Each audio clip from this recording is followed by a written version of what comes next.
आप सभी का एक बार फिर से study with Anil sir YouTube channel में स्वागत है।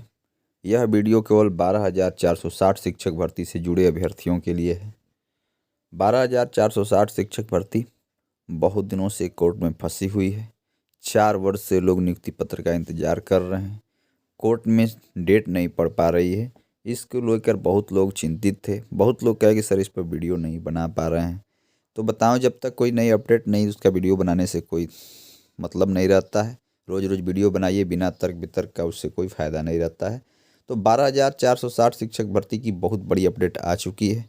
आप अभी तक हमारे चैनल से नए जुड़े हैं तो नीचे सब्सक्राइब पर क्लिक करके चैनल को सब्सक्राइब कर लें, बेल को प्रेस कर दें, जैसे जो भी नोटिफिकेशन हो आपको तुरंत प्राप्त हो जाया करे। आइए बात करते हैं 12,460 शिक्षक भर्ती से जुड़ी जानकारी के बारे में। तो आप सभी लोगों को पता है कि 12,460 शिक्षक भर्ती का काज लिस्ट आ चुका है। देखिए, कोर्ट नंबर 2 में 49 नंबर डेली काज लिस्ट में 22 मार्च को डेट फिक्स हो चुकी है। देखिए, 2 जगह नंबर लगे हैं। एक आपका कोर्ट नंबर 2 में है जो 49 नंबर पर काज लिस्ट में है, 22 मार्च को ही है। और अगली एक और डेट 22 मार्च को कोर्ट नंबर 1 में भी लगी है, उसको भी आपको दिखाते हैं। देखिए, 11 नंबर पर आप देख रहे हैं, यहाँ पर Brajesh Kumar Yadav and the other, नीचे लिखे बनाम राम जनक मौर्य, ये भी 22 मार्च को डेली काज लिस्ट में 11 नंबर पर कोर्ट नंबर 1 में लगी है। कहने का मेरा तात्पर्य है कि मोहित द्विवेदी की 49 नंबर वाले पर भी लगी है, और यहाँ पर ब्रजेश कुमार यादव जो बाद वाली जो अपील थी उसको भी यहाँ पर लगाई गई है। तो कहने का मेरा ये तात्पर्य है कि 22 मार्च को सुनवाई होगी या नहीं होगी, ये भी सबसे बड़ा प्रश्न है, क्योंकि नंबर तो कोर्ट में लग जा रहे हैं। बहुत से अभ्यर्थियों के मन में ये प्रश्न रह रहा है कि नंबर तो आ रहे हैं, लेकिन नंबर आने के बाद भी हम लोगों की सुनवाई नहीं हो पा रही है। तो एक चीज़ आप अपने जेहन में कैद कर लें कि 12,460 शिक्षक भर्ती कोर्ट में पिछले लगभग 4 वर्षों से घसीटती किसी न किसी मुद्दे से चली आ रही है। आगे आपका भविष्य क्या होगा, 1 या 2 महीने में ये भर्ती जल्द से जल्द निर्णय हो सकता है, या और लंबा खींचेगा, या अगले सरकार के चुनाव के बाद आएगा। ऐसी तमाम संभावनाएं हैं। लेकिन आइए बात करते हैं, कोर्ट में अगर 22 को सुनवाई हो जाती है, या 24 को भी लोग कह रहे हैं कि अगर नहीं होते 22 को 24 को नंबर लग जाएगा। जो हाँ, देखिए, वहाँ के जैसा कंडीशन होता है उसके आधार पर ही पैरविकार बता सकते हैं। तो उसके आधार पर यह उम्मीद है कि 22-24 में अगर सुनवाई हो जाती है, नहीं तो होली बाद अगर अप्रैल में भी डेट पड़ते हैं तो भी आपकी सुनवाई होगी। लेकिन यह उम्मीद जताई जा रही है कि 22 और 24 में सुनवाई हो और जल्द से जल्द 12,460 भर्ती का निर्णय हो, जिससे बहुत से लोगों के मन में जो उहापोह की स्थिति है कि हमारा चयन होगा नहीं होगा, तो ये स्थिति भी दूर हो जाए। तो उम्मीद ये करते हैं कि सुनवाई तो होगी, लेकिन यह कोई कहे कि 100% सुनवाई होगी, यह यहाँ कोर्ट में बैठे जो वकील हैं वो भी नहीं बता सकते हैं। क्योंकि कोर्ट का अपना एक नियम है।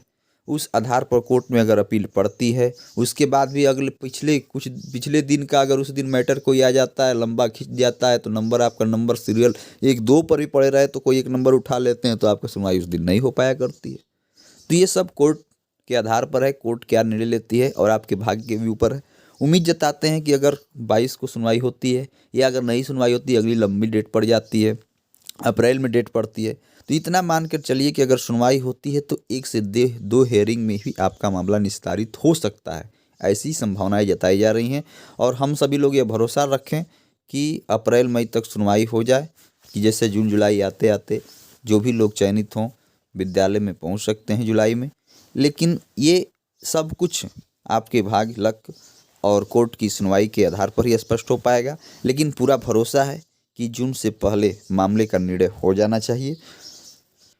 अगर निर्णय नहीं हो पाता है तो आने वाला समय बहुत ही भयावह होने वाला है, क्योंकि प्राथमिक विद्यालय का पैटर्न भी चेंज हो गया है। नई शिक्षा नीति के अनुसार आप जानते हैं कि जब सबसे पहले जो पुरानी शिक्षा नीति थी उसके आधार पर 10 धन 2 प्रक्रिया चल रही थी। अब इस समय वर्तमान में 5 धन 3 धन 3 धन 4 की प्रक्रिया है।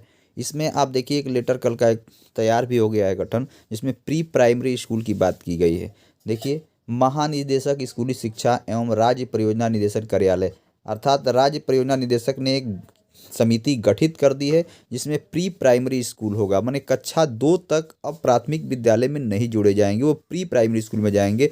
प्राथमिक विद्यालय अब कक्षा 3, 4, 5 के ही होंगे। तो अब आप समझ ही सकते हैं कि अब अध्यापकों की कमी, उतनी आवश्यकता नहीं महसूस होगी। प्री प्राइमरी में नर्सरी से लेकर के मैंने 5 वर्ष तक का समय रखा गया है और कक्षा 2 तक चलेगा, नर्सरी से कक्षा 2 तक। तो उसमें आंगनबाड़ी और हो सकता है शिक्षा मित्रों को उसमें समायोजित कर दिया जाए, क्योंकि इस लेटर में साफ शब्दों में लिखा गया है कि पहले से कार्यरत लोगों को ही रखा जाएगा। तो मेरा कहने का तात्पर्य ये है कि अब प्राथमिक विद्यालय में जब कक्षा 3, 4, 5 ही रहेगा तो शिक्षक अनुपात में छात्रों की संख्या घट जाएगी और जो अनुपात है उसके आधार पर शिक्षक मेंटेन होंगे। इसी तरह आप देख रहे हैं कि 5 साल में एक भी वैकेंसी राज्य सरकार ने अभी तक नहीं की। अभी तक वो जो वैकेंसियाँ थी वो शिक्षा मित्र समायोजन निरस्त, अर्थात कहने का मेरा मतलब ये है कि वो पैसा पहले से नियोजित था, दिया जाता था, वो तो सुप्रीम कोर्ट ने निरस्त कर दिया।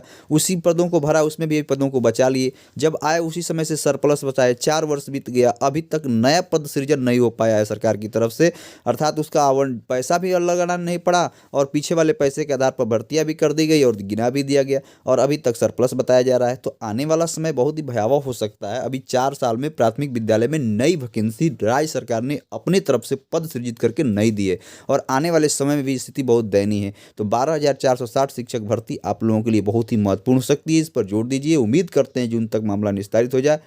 वीडियो में अंत तक आप सभी को बने रहने के लिए बहुत बहुत धन्यवाद।